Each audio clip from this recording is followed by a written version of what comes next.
आप देख रहे हैं पारस प्रेम न्यूज, खबर जो आप तक पहुंचे सबसे तेज। नमस्कार, पारस प्रेम न्यूज में आपका स्वागत है। आइए नजर डालते हैं आज की खास खबर पर। पारस प्रेम ने जाने हड्डियों के रोग से संबंधित भ्रांतियां और उनके सच। आजकल की भागदौड़ की जिंदगी में लोगों की सेहत निरंतर खराब होती जा रही है। ऐसे में लोगों की हड्डियों में दर्द होने लगता है। हड्डियों की समस्याओं के संबंध में लोगों में तरह तरह की भ्रांतियां फैली हुई हैं। इन भ्रांतियों के सच को जानने के लिए पारस प्रेम की टीम ने रिसर्च किया। पारस प्रेम की रिपोर्टर अंजलि श्रीवास्तव ने ऑर्थो स्पेशलिस्ट शिवांश त्रिवेदी से हड्डियों के संबंध में फैली भ्रांतियों के सच का पता लगाया। पेश है उनसे बातचीत के कुछ अंश।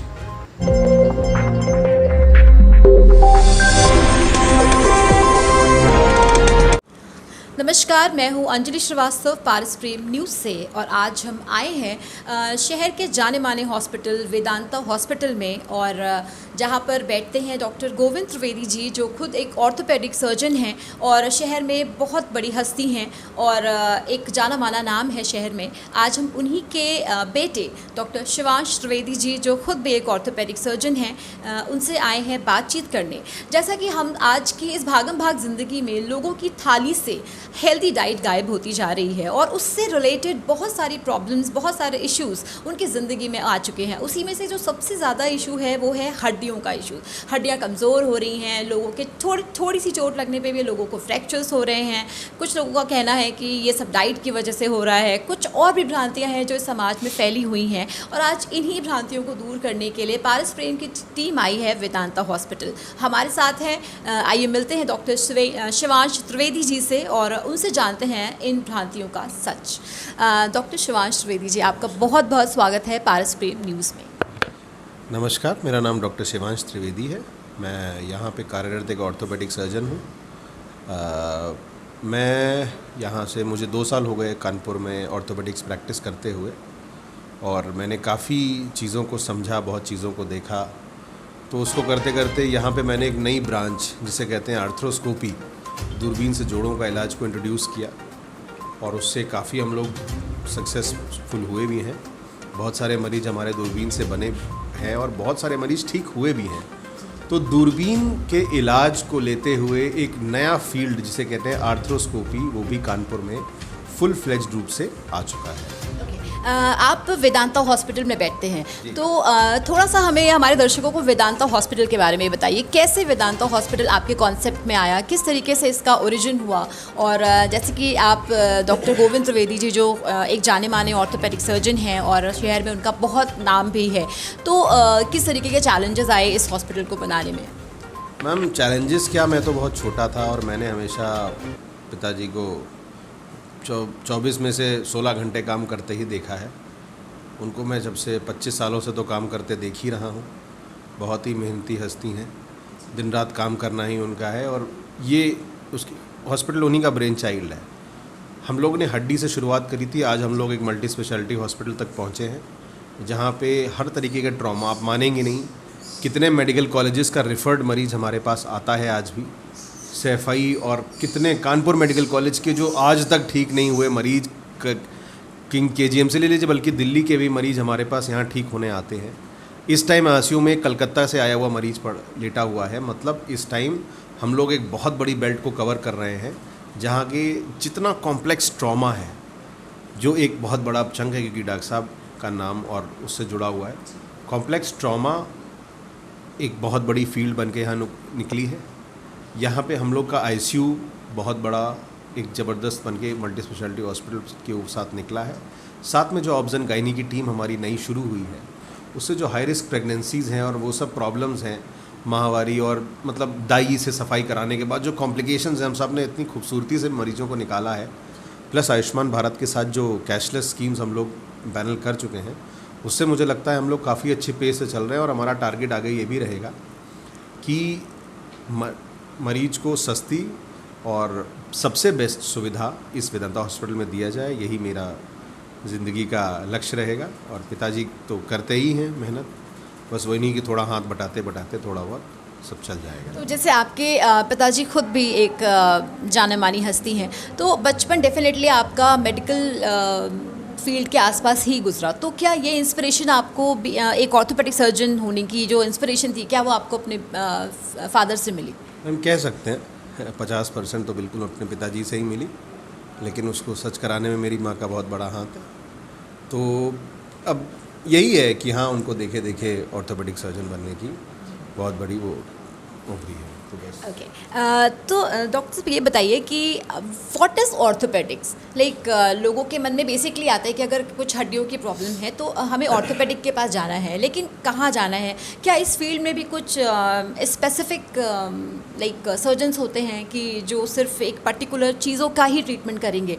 तो व्हाट इज़ बेसिकली ऑर्थोपेडिक, हमारे दर्शकों को ये बताइए। मैम, ऑर्थोपेडिक्स का मतलब एक्चुअली निकला है ऑर्थो से, और ऑर्थोपेडिक्स पहले एक अलग ब्रांच नहीं थी, हाल में ही सर्जरी से अलग हो गया ऑर्थोपेडिक्स बनी। ऑर्थोपेडिक्स का मूल मतलब ये होता है कि टेढ़ी को सीधा करना। तो शुरू में ऑर्थोपेडिक्स धीरे धीरे बढ़ी, हड्डी टूटती थी, टेढ़ी जुड़ती थी, नहीं जुड़ती थी, फिर धीरे धीरे करके ऑपरेशन बना, धीरे धीरे करके पूरे विश्व में इस पर रिसर्च हुई, और धीरे धीरे करके आज हम लोग ऑर्थोपेडिक्स को जिस रूप से देखते हैं, जब भी आप ऑर्थोपेडिक्स का नाम सुनता आपके दिमाग में आता है कोई हाथ पैर टूट गया होगा, तो वहाँ पे ऑर्थोपेडिक्स हुआ होगा। टूटना एक अंग है उसका। बच्चों में टेढ़ापन, टेढ़े को सीधा करना भी ऑर्थोपेडिक्स है, ठीक है। किसी चीज़ को नया करना भी ऑर्थोपेडिक्स है।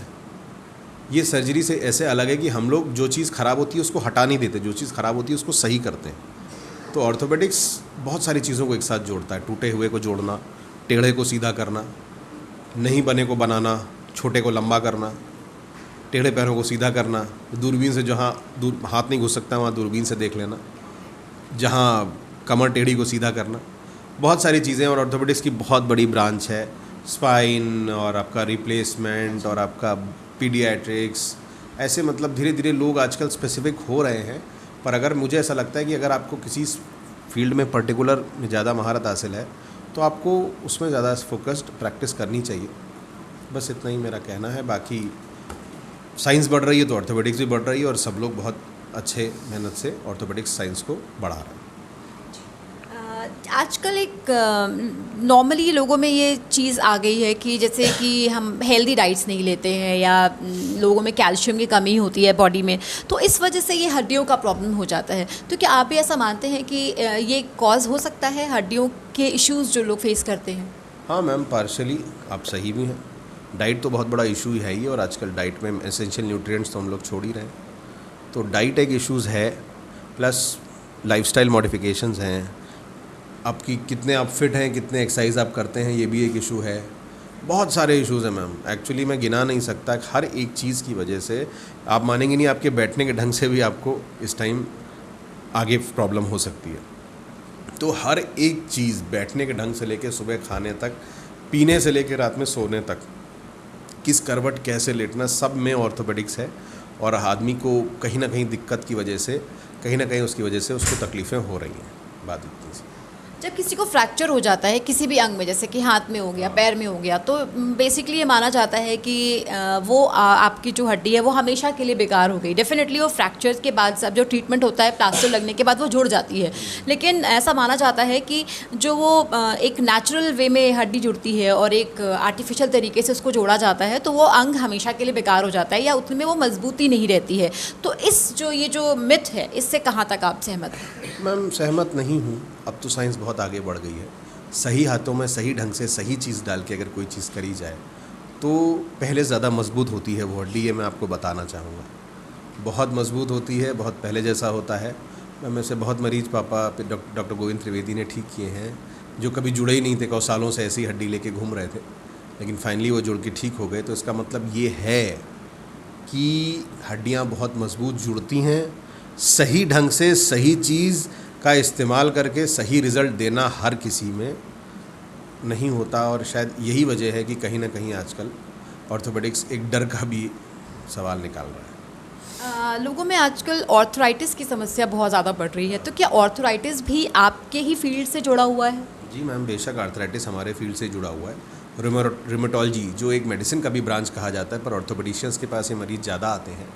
तो गठिया बाई जिसे कहते हैं, आर्थराइटिस, तो आर्थराइटिस के मरीज़ बहुत सारे आ रहे हैं और आर्थराइटिस की मरीज़ों का सबसे वजह यही है कि लाइफस्टाइल मॉडिफिकेशंस, थोड़ा सा फीमेल्स में ज़्यादा इनकी प्रेवलेंस है और बैठने के ढंग से लेके सीधे लेटने के ढंग तक आर्थराइटिस आजकल हर मरीज़ को इतनी तेज़ी से गिरफ्त में ले रहा है कि मतलब नंबर निकालना मुश्किल है कितने लोग इस टाइम आर्थराइटिस से ग्रसित हैं। अच्छा, कुछ लोग ये भी मानते हैं कि वो खड़े होकर जब हम पानी पीते हैं तो बेसिकली आर्थराइटिस का मेन कॉज वही होता है, तो क्या ऐसा कुछ होता है? नहीं मैम, ऐसा नहीं है, बहुत सारे वजह हैं और खड़े होकर पानी पीने का स्पेसिफिक कोई वजह नहीं जो आर्थराइटिस बना दे, तो इस धारणा के मेरे ख्याल से मैं इसके वो नहीं हूँ।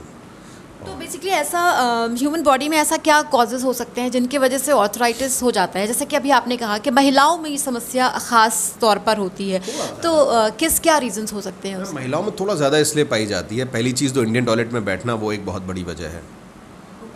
जो आप देखेंगे गाँव में लेडीज़ हैं वो उकड़ू बैठ के खाना बनाती हैं, उकड़ू बैठ के मतलब इंडियन टॉयलेट में वैसे बैठती हैं, उसमें गठिया की वजह बनती है। एक्चुअली पोस्ट मीनोपॉजल मतलब पीरियड्स बंद होने के बाद महिला के शरीर में कैल्शियम की कमी हो जाती है, वो कैल्शियम की कमी भी बहुत हद तक आर्थराइटिस को जन्म देने में वजह बनती है, इसलिए आर्थराइटिस की वजह लेडीज़ में थोड़ी सी ज़्यादा पाई जाती है। प्लस ऐसी बहुत सारी चीज़ें हैं कि हीमोग्लोबिन की कमी, थोड़ी खून की कमी आप कभी भी सुनेंगी तो लेडीज़ में थोड़ी कम रहती है, तो उनका खान पान थोड़ा सा कम, उनका एग्जैक्ट प्रोटीन और एनर्जी रिक्वायरमेंट्स, उनका ढंग, उनका कैल्शियम का क्या सपोर्ट और बहुत चीज़ें वो दर्द को दबा ले जाती हैं, चुपचाप दवाएं खा लेती हैं, वो भी एक वजह है बढ़ती हुई आर्थराइटिस फीमेल्स में। अभी आपने कहा डॉक्टर साहब कि जो इंडियन टॉयलेट्स हैं वो भी एक रीज़न इसका हो सकता है, तो बेसिकली लोगों में ये होता है कि जो वेस्टर्न टॉयलेट ज़्यादा यूज़ करते हैं उनके साथ ये प्रॉब्लम ज़्यादा होती है क्योंकि उनके जो घुटने होते हैं वो उसी तरीके से शेप ले लेते हैं, तो इन दोनों में कहा, ये दोनों जो कॉन्ट्रा सेंटेंसेस हैं इनमें कहा था इंडियन टॉयलेट में एकदम बैठना मैं मना नहीं कर ही नहीं रहा हूँ, जब आपको तकलीफ़ बढ़े तब आप रोकें अपने आप को, मेरा ये कहने का मतलब है कि बहुत अगर घुटना घिस रहा है तो आप रोकें उसको। तो ये सब कुछ इश्यूज़ हैं मैम, एग्जैक्टली पकड़ना किस आदमी को किस वजह से वो बड़ा मुश्किल होता है। हमें फ़िलहाल मरीज़ है तो उसको ठीक करना, उसको सही दिशा दिखाना, वो इस टाइम एक ज़रूरी पॉइंट बनता जा रहा है। और इस टाइम वेदांता हॉस्पिटल में आर्थ्रोस्कोपी से, दूरबीन से जो मैं इलाज कर रहा हूँ, कंधे की गठिया भी आपने सुनी नहीं होगी, कंधे में भी आर्थराइटिस होती है, घुटनों में भी होती है, जोड़ों में भी होती है, हाथों के छोटे जोड़ों में होती है, आर्थराइटिस हर जगह होती है, तो बहुत वजह है, जेनेटिक भी होती है। तो इस टाइम मतलब research goes on and on, पर अभी चल रहा है आर्थराइटिस की जगह, आर्थराइटिस जीत रही है। शोल्डर्स के पेन्स भी लोगों में बहुत देखे गए हैं, तो क्या वो भी एक रीज़न हो सकता है, बोन्स की वजह से होता है या मसल्स की वजह से होता है? मैम डायबिटीज़ एक बहुत वजह होती है शोल्डर के पेन की, और बहुत सारी वजह होती हैं। शोल्डर का पेन एक्चुअली जनरली आपका फिज़िकल होता है, किस वजह से और क्या वजह से आपका हो गया, वो एक बहुत बड़ी वजह होती है शोल्डर में पेन का। तो शोल्डर का पेन सिर्फ डायबिटीज़ की वजह से एक बहुत बड़ी वजह है, सोने के ढंग एक बहुत बड़ी वजह है, ज़ोर से कोई काम करना बहुत बड़ी वजह है, जिम बहुत बड़ी वजह है, कोई चोट लग गई उसको नज़रअंदाज करना, वो भी शोल्डर एक पेन का बहुत बड़ा इशू है।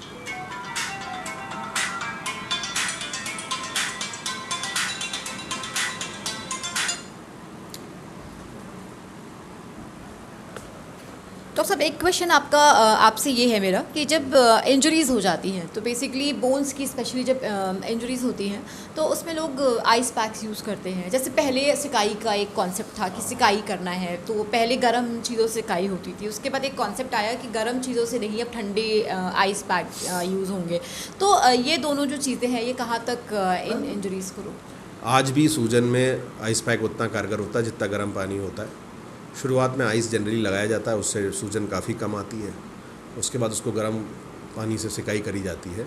तो आइस पैक हमेशा ऑर्थोपेडिक्स की ट्रीटमेंट का बहुत बड़ा हिस्सा था, है और रहेगा।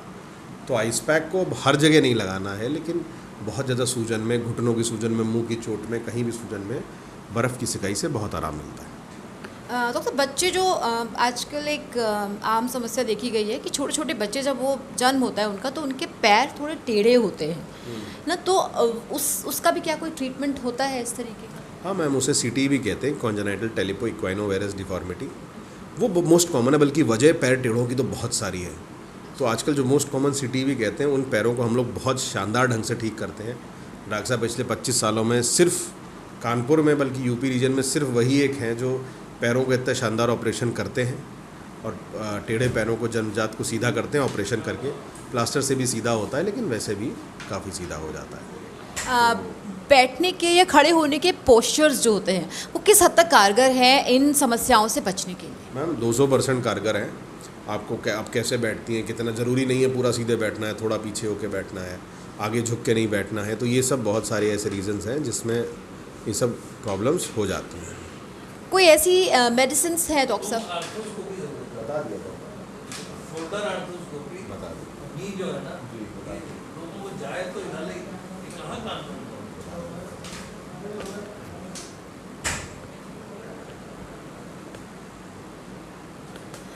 कोई ऐसी मेडिसिन होंगी जो बच्चों को हम बचपन से दें जिनसे कि उनकी हड्डियां जो हुए हैं वो मजबूत बने या इस तरीके के इश्यूज़ ऐसा नहीं उनको आगे जाके नहीं आए, तो ऐसा कोई मेडिसिन आप प्रिस्क्राइब कर? कोई मेडिसिन अब तक ऐसी इजात नहीं हुई जिसको पता हो कि बच्चे को आगे कौन सी तकलीफ़ होने वाली है। तो आप जनरली न्यूट्रिशनल उसकी रिक्वायरमेंट्स पूरी करें, जंक फूड थोड़ा सा कम करें, और जंक फूड करें तो नूडल्स के साथ सोयाबीन भी खाएं बच्चे। बस यही एक मेरी तरफ से मेरे ख्याल से वो रहेगी। मैं खुद क्या बोलूँ बात, लेकिन यही होती है कि आपको बच्चों को शुरू से न्यूट्रिशनल रिक्वायरमेंट्स भी उतनी ही पूरी करनी है जितना उनके स्वाद को पूरा करना है, बस। और मैं कुछ नहीं। कैल्शियम कहते हैं दूध एक बहुत अच्छा सोर्स है कैल्शियम गेन करने का, और बोन्स बहुत स्ट्रॉन्ग होती हैं। तो this is a reality being a doctor, आप लाइक व्हाट यू से? बिल्कुल ट्रू। 2 दिन बच्चे कोशिश करें दिन में 2 बार दूध पिएं, दही खाएं, मिल्क प्रोडक्ट्स ले सकते हैं। दूध से बहुत फ़र्क पड़ता है मैडम। जो दूध होता है दूध बहुत पीना चाहिए, और दूध सही में मैं तो कहता हूँ जब तक आप दूध टॉलरेट कर सकते हैं 40-50 साल तक, तब भी दिन में एक बार आप लोगों को दूध लेना चाहिए। दूध से बहुत फ़ायदे होते हैं, सिर्फ कैल्शियम नहीं, प्रोटीन्स और बहुत सारे न्यूट्रिएंट्स होते हैं। हाँ, डायबिटिक्स में थोड़ा सा दूध को सेवन को एक सवाल है, लेकिन जनरली अगर आप डायबिटिक नहीं हैं तो आपको दूध के सेवन का बहुत ज़्यादा महत्व समझना चाहिए और दूध का सेवन करना चाहिए जब तक आप उसको पचा पा रहे हैं। जैसे अभी आपने कहा कि अगर डायबिटिक आप नहीं हैं तो आप ले सकते हैं, तो क्या डायबिटिक लोगों को दूध अवॉइड करना चाहिए? मैम दूध में शुगर्स भी होते हैं, तो कभी कभी दूध पीने से शुगर बढ़ती है डायबिटिक्स में, तो उनके लिए डबल। अगर सपोज अगर हम उसमें चीनी नहीं डाल रहे हैं या शुगर ऐड नहीं कर रहे हैं? चीनी डालने की नहीं है, दूध में खुद भी शुगर्स खुद कुछ होते हैं जो बाहर वो नहीं होता, उसको अलग अलग ढंग से। तो एक्चुअली डायबिटिक्स के लिए अलग डाइट चार्ट प्लान होता है जो एंडोक्रिनोलॉजिस्ट या फिजिशियंस बेटर बता सकते हैं। लेकिन ये है कि दूध पीने के बाद भी शुगर के लेवल को बदलाव पाया गया है, इसलिए शायद नॉर्मल गाय भैंस का दूध अवॉइड किया जाता है शुरू में। तो देखा आपने आज कितनी अच्छी बातें डॉक्टर साहब ने हमें बताई हैं, और डॉक्टर साहब हम ये भी जानना चाहते हैं आपसे कि हॉस्पिटल वेदांता हॉस्पिटल है और डॉक्टर गोविंद त्रिवेदी जी भी हैं, आप भी हैं, आप लोग ऑर्थो हैं और आपकी जो वाइफ हैं वो गायनोलॉजिस्ट हैं, तो और किस तरीके के ट्रीटमेंट्स इस हॉस्पिटल्स में होते हैं, थोड़ा सा उसके बारे में भी बताइए। कुछ कौन से नए डिपार्टमेंट्स हैं जिनके पेशेंट्स आपसे यहाँ पर आकर अपना ट्रीटमेंट करा सकते हैं? मैम यहाँ पे हड्डी से रिलेटेड हर चीज़ का इलाज है, बच्चा हो या बड़ा, स्पाइन हो या कुछ और। दूसरा है गायनेक जो आपको पता ही है। तीसरा हमारे यहाँ वर्ल्ड क्लास आईसीयू है। मैम जो मशीन्स और वेंटिलेटर इस टाइम हमारे पास है वो यूपी में किसी भी हॉस्पिटल में नहीं है। वेंटिलेटर्स इस टाइम हमारा critical care division is one of the best in the city, actually the best in the city. मतलब ऑन कॉल या अवेलेबल एनेस्थीजियोलॉजिस्ट, मेरी बात ध्यान से कोट करिएगा कि एमडी एनेस्थीजिया यहाँ पे 24 में से 14 घंटे अवेलेबल हैं। तो ऑन कॉल नहीं है, वो लोग अवेलेबल हैं, प्लस यहाँ पे एमएस एमडी डॉक्टर्स अवेलेबल हैं 16 घंटे। तो सबसे बड़ी चीज़ डॉक्टर को जो सही हाथ, मरीज को सही हाथों में जो एक डॉक्टर असेस कर सकता है वो यहाँ पे पहले स्पेशलिस्ट असेस करता है। तो हमारा क्रिटिकल केयर डिवीज़न इस टाइम ज़बरदस्त है। हमारा न्यूरो सर्जरी विभाग बहुत अच्छा है, जनरल मेडिसिन, जनरल सर्जरी, इस time laparoscopic surgery is one of the, मतलब इतने डेली हम लोग 2-3 केसेस लैप्रोस्कोपी से कर रहे हैं, गॉल ब्लैडर के हो या हिस्टेक्टमी हो, लैप्रोस्कोपिक। कभी कभी आपने सुना होगा ट्यूमर हो गया पेट में या बच्चेदानी में गांठ हो गई या कुछ हो गया, तो लैप्रोस्कोपी सर्जरीज इस टाइम डेली 2-3 हो रही हैं। Apart from trauma surgeries, neuro surgery हफ्ते में 3-4 हो रही हैं। आईसीयू डिवीज़न पूरा लगा हुआ है। 2D echo one of the best, मतलब इस टाइम 2D इको, अल्ट्रासाउंड की फैसिलिटी, एक्सरे की फैसिलिटी, मतलब जनरल सर्जरी, पीडियाट्रिक्स हमारा NSU इस टाइम बहुत अच्छा रन कर रहा है। और यही सब, ये जो वो हमारे 24 आवर्स अवेलेबल फैसिलिटीज़ हैं, ये मैं उनकी बात कर रहा हूँ। प्लस हमारे यहाँ डेंटल जो मैक्सिलोफेशियल सर्जरी, मतलब मुंह टूट जाना, आप मानेंगे नहीं, मेरे एक जानने वाले का मुंह पूरा बिगड़ गया था। डॉक्टर अनुराग मिश्रा हैं, MDS, is a wonderful maxillofacial surgeon, उन्होंने मुंह पूरा बना दिया। तो इस टाइम मैक्सिलोफेशियल सर्जरी हमारे यहाँ 24 घंटा उपलब्ध है। मतलब अगर मुंह टूट गया, जबड़ा टूट गया, कोई आँख के नीचे की हड्डी टूट गई, मुंह टेढ़ा हो गया, नाक टेढ़ी हो गई, आप मानेंगे नहीं, उसके ऑपरेशन इतने अच्छे हो रहे हैं हमारे यहाँ। प्लस वो आयुष्मान के साथ भी जुड़े हुए हैं। तो इस टाइम मतलब कितने बड़े चंक को हम लोग सर्विस प्रोवाइड कर रहे हैं, दैट्स कमेंडेबल। तो मैं बस यही आपके चैनल के द्वारा बताना चाहूँगा। तो सब लैप्रोस्कोपी सर्जरीज जो होती हैं, क्या वो ऑर्डिनरी सर्जरीज से महंगी होती है? मैम थोड़ी महंगी होती हैं, पर हम लोगों ने काफ़ी किफ़ायती पैकेजेस यहाँ पे लॉन्च किए हुए हैं।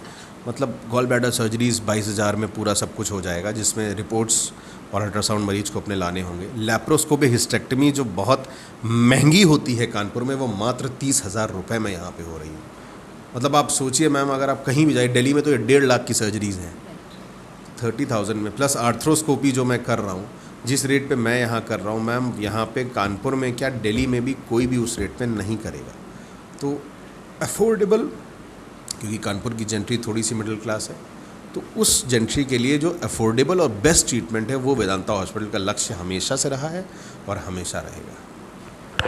तो देखा आपने, अब आपको छोटी छोटी सी समस्याओं के लिए कानपुर शहर से दिल्ली भागने की या मुंबई भागने की ज़रूरत नहीं पड़ने वाली है, क्योंकि वेदांता हॉस्पिटल आपके लिए लेकर आया है बेस्ट ट्रीटमेंट्स इन अफोर्डेबल प्राइसेस। जैसा कि डॉक्टर साहब ने आज हमें बताया कि यहाँ पर वेदांता हॉस्पिटल में हर तरीके की सर्जरीज़ बहुत ही रीज़नेबल प्राइस में की जाती हैं, और आयुष्मान योजना जो है उससे भी हॉस्पिटल जुड़ा हुआ है। तो आप इस तरीके के फ़ायदे भी यहाँ पर आकर ले सकते हैं।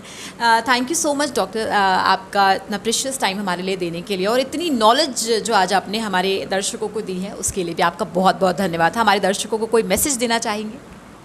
बस आप स्वस्थ रहें, व्यस्त रहें और मस्त रहें। पारस प्रेम के लिए भी 2 शब्द अगर आप बोलते तो। मैम पारस प्रेम तो मेरे पिताजी से बहुत पहले से जुड़े हैं। मतलब डॉक्टर साहब जनरली किसी का डिस्कशन करते हैं तो वो आप ही लोगों का डिस्कशन करते हैं। बहुत ज़्यादा जुड़े हैं और बहुत दिल से जुड़े हैं। मतलब बहुत भावनात्मक हम लोगों का जुड़ाव रहा है। तो उस चीज़ की ज़िंदगी भर मैं तो कदर करता ही रहूँगा, और मैं चाहूँगा कि अपने जितने दर्शकों से भी कि ये न्यूज़ चैनल जो है ये इतना ऑथेंटिक न्यूज़ दे सकता है लोगों को। तो मेरा ये मानना है कि बड़े बड़े चैनल्स के बजाय अगर आप इन लोगों को ग्राउंड रियलिटी इन लोगों से जुड़ें तो इनसे बेहतर कोई नहीं है। Thank you so much. Thank you so much. Thank you.